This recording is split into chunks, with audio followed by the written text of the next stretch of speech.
Hi, I'm Tim Tracy here to talk to you today about Star X for the Game Boy Advance.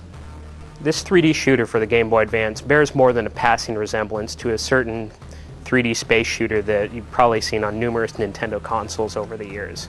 Comparisons aside, when you put this type of game on the Game Boy Advance, the results are pretty astonishing, and it actually ends up being a pretty good game. The game follows the story of a pilot that's set out on a peacemaking mission with a newly found race of aliens. When you meet up with the race of aliens, you find out that things have gone horribly wrong, and that they're not there to make peace at all, that they're actually there to turn your entire race into a group of slaves. From here on out, you're on a mission to find your way back home and alert your home planet to the impending danger. In total, Star X has a total of 22 missions. These can range from either just straight up shoot 'em up on rails type of levels to kind of free roaming outer space levels.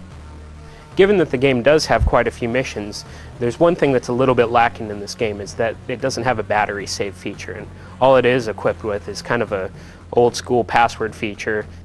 Graphically, this game kind of takes a step back as to when consoles were first starting to get the first glimpses of 3D. It features mostly just flat shaded polygons over a pretty drab background.